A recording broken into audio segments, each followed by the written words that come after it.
हो म रक्तमाला नमुना सामुदायिक वनको अध्यक्ष। यो सप्तकोशी नगरपालिका वार्ड नम्बर 1 मा पर्छ। यो अनि यसको बारेमा चाहिँ जानकारी दिनु के हो? यसको बारेमा चाहिँ के छ भन्नु छ भने अहिले जुन हामी यो बसिराखेको छ यो चाहिँ पर्यटन भन्ने चाहिँ हामीले यो डिभिजन वन कार्यालय मार्फतबाट कार्ययोजनामा हालेर नेपाल सरकारको लम्स अनुसारले यो लिएका छौँ। यो अहिले भएका स्थानमा यो चाहिँ हट स्पटको रूपमा चाहिँ अहिले हामीले यहाँ घेराबेराको काम 7.5 लाखको गरेका छौँ। तारजाली यो पोलहरूको होइन वृक्षारोपणहरू कार्यक्रम यो जहाँ स्पोट छ अहिले हामी उभिएका छौँ त्यहाँ चाहिँ गरिराखेको छ। अर्को हामीले 4 लाख रुपियाँको पोखरी यहाँ माथितिर हामीले पोखरी निर्माण गरेका छौँ। अनि अर्को तपाईँलाई यो जङ्गललाई संरक्षण गर्न डडेलोबाट रोकथाम कसरी गर्न सकिन्छ भन्ने कुरामा हामीले डिभिजन वन कार्यालयसित सहकार्यता गरेर हामीले पातको भण्डारण त्यसलाई चाहिँ मलको उत्पादन जैविक मल पनि उत्पादन गरेर त्यो पत्करेर सोरियो भने चाहिँ डडेलो लाग्दैन भन्ने चाहिँ एउटा उपाय अर्को पनि रचेर भनेर तल हामीले के अरे मलहरू उत्पादन गर्दैछौँ। अर्को हामीले जडीबुटी संरक्षण भनेर अलिकति तल्लो साइडमा हामीले एउटा कार्यक्रम गर्दैछौँ भने जडीबुटी विस्तार भनेर अर्को पनि कार्यक्रम गर्दैछौँ।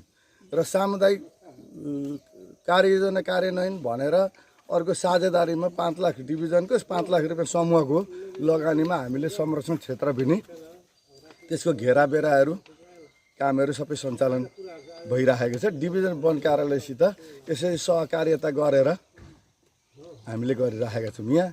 र यो समूहमा चाहिँ तपाईँलाई हामीहरूको 950 घरधुरी हुनुहुन्छ।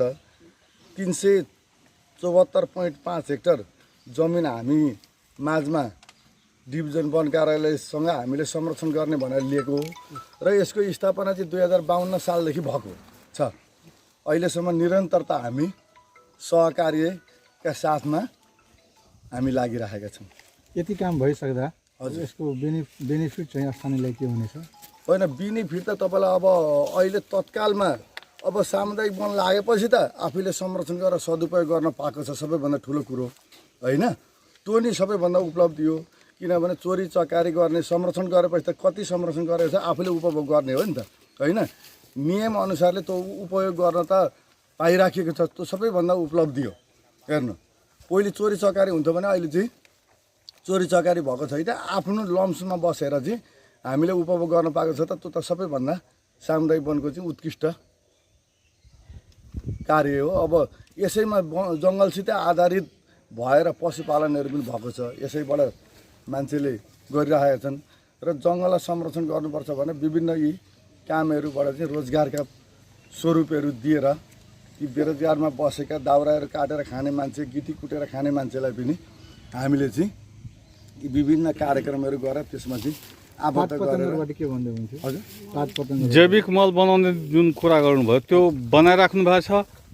होइन हामीले बनाइराखेको छ। अनि त्यसको बजारीकरण कस्तो छ? मूल्य कति आउँछ त्यसको? होइन त्यसको बजारीकरण चाहिँ के छ भन्नु छ भने हामीहरूको यो पूर्वी क्षेत्रमा यो पथरीमा त्यसको उद्योग रहेछ।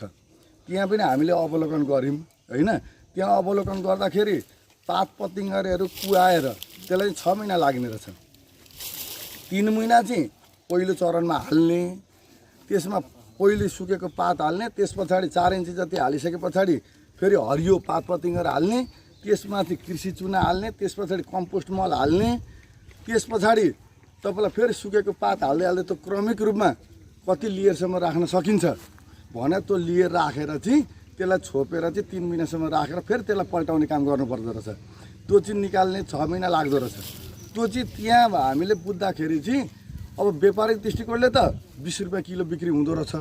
तर अहिले चाहिँ हामी त्यो बिक्री गर्ने लक्ष्यमा नपुगे तापनि अहिले हामीले कसरी जङ्गललाई जोगाउने, उपभोक्तालाई कसरी आकर्षित गर्ने भन्ने कुरामा हामी फोकस गरेका छौँ। अनि त्यो मल चाहिँ उपभोक्ताहरूलाई चाहिँ निःशुल्क दिइराख्नु भएको छ?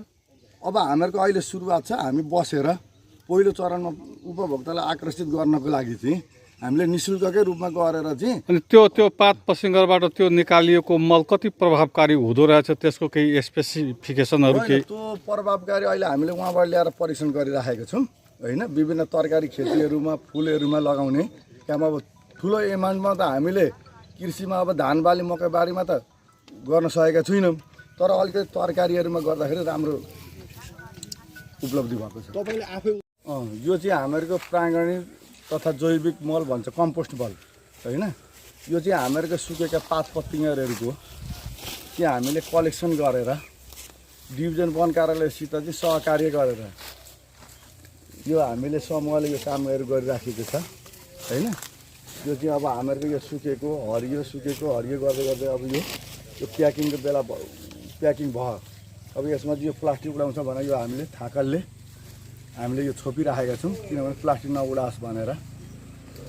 यो चाहिँ अब हामीले यो अब 3 महिना, 1 खण्ड 3 महिना, त्यस पछाडि अर्को फेरि पल्टाएर गरेर 6 महिनामा यसको चाहिँ हुन्छ। यो बनाउन चाहिँ तपाईँलाई सुकेको पत्ता, हरियो पत्ता, कृषि चुना र तपाईँलाई यो जैविक मल चाहिँ लेयरमा हालेर होइन, हल्का पानीले भिजाउँदै त्यो हाल्दै गरेर चाहिँ त्यो यो मल यसरी उत्पादन हुँदो रहेछ। हामीले तालिम लिए अनुसारले